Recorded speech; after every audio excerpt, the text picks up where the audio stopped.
طب مسلسل اصحاب الارض استحاله توصلي. طب ايه رايكم بقى ان انا وصلت؟ دايما بتتحدوني وبكسب انا التحدي. ده المكان اللي اتصور فيه بعض المشاهد من مسلسل اصحاب الارض. اتصور هنا مشاهد كتير جدا وطلع في حلقات كتير جدا. خان جعفر في الجماليه، وكان طالع في المسلسل على اساس ان هو موجود في خان يونس في الضفه، واختاروا المكان ده بالذات علشان الشكل المعماري وشكل الشارع اللي موجود زي ما انتم شايفين قريب جدا من اماكن موجوده هناك. على فكره في اماكن في مصر كتير تشبه اماكن عند حبايبنا برضو، زي مثلا مجمع الاديان. لما تروحوا هناك هتحسوا فعلا ان انتوا دخلتوا شارع من شوارع القدس. الشارع كله زي ما انتوا شايفين اتصور فيه المسلسل، حتى النفق ده صوروا فيه، ومدرعات البعد داخله المكان. تعالوا بقى اوريكم البيت اللي اتصور فيه مشاهد كتير جدا، وكان ده البيت الاساسي اللي كانت قاعده فيه كارما بنت اياد نصار في المسلسل مع جدتها واخواتها. تعالى اوريهولكم من جوه.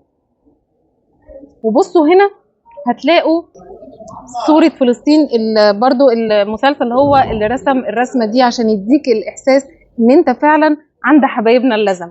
تعالوا بقى ندخل البيت أوريهولكم من جوه. حاجة رائعة. ده البيت اللي اتصور فيه المدخل والسلالم، حتى الشقة اللي قعدوا فيها هي نفس الشقة اللي اتصور فيها. يعني مش مجرد بس صوروا وهم خارجين من البلكونات وكده وراحوا استوديو، لا، الشقة اتصور فيها وكمان مدخل العمارة زي ما انتم شايفين.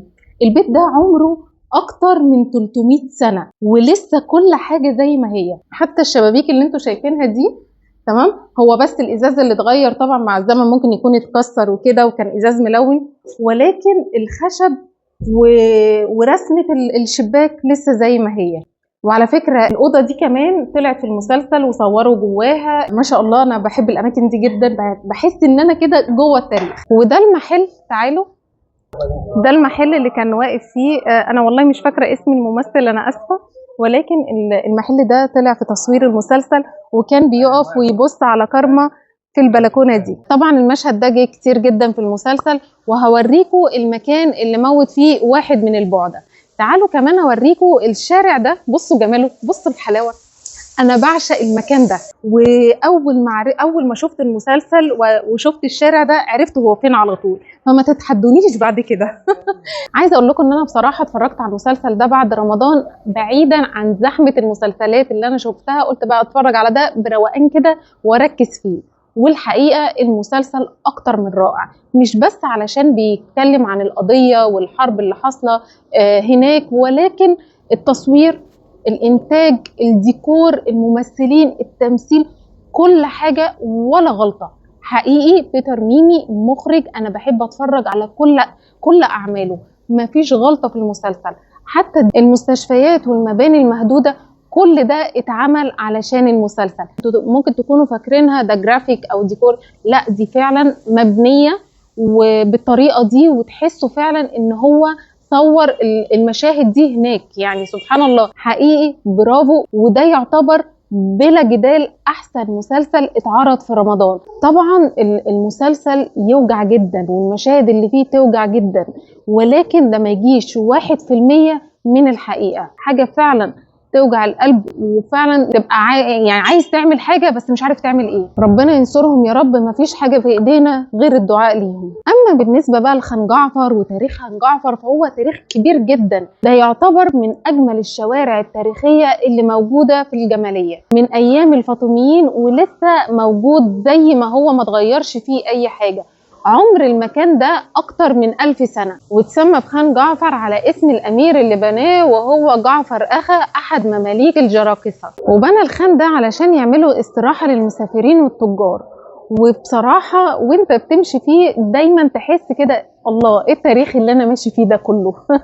وتفضل تبص حواليك وما تبقاش عايز تمشي من هنا. بجد مكان مريح نفسيا جدا. هنا كمان صور مشاهد في المسلسل وهو في حارة كرمز. حارة كرمز انا كنت نزلت لكم حلقة عنها قبل كده السنة اللي فاتت، هعمل لكم منشن عليها في البوست ده. اللي اتولد فيها نجيب محفوظ، وده بيت نجيب محفوظ. لكن الحاره دي اتصور فيها مشاهد من المسلسل، وبرده زي ما انتم شايفين ملونين الصندوق ده بعلم اخواتنا حبايبنا. والطريق ده كله اتصور فيه، وكارما وجدتها ماشيين هنا، وكان ماشي وراها البعده علشان خاطر يتهجموا على كارما. وهنا جوه النفق في الحته دي بالظبط كانت كارما واقفه، واحد من البعده اتهجم عليها في المكان ده وحبيبها انقذها وضربوا وموتوا. المكان فعلا تحسوا ان انتوا في القدس او في الضفه او عند حبايبنا عموما. انا اي نعم ما رحتش هناك، ولكن من الصور والفيديوهات والافلام اللي بنشوفها يبين جدا ان فعلا التشابه كبير قوي ما بين المكانين. وبس كده، ده كان مكان تصوير مسلسل اصحاب الارض اللي طلبتوه مني كتير جدا. ايه رايكم؟ كنت قد التحدي ولا لا؟ اكيد انا اشطر شطوره واستاهل لايكات كتير وفولو وشير على قد ما تقدر عشان غيركم يستفاد. وتستنوني في الفيديو الجاي. انا ياسمين الجلاد، سلام.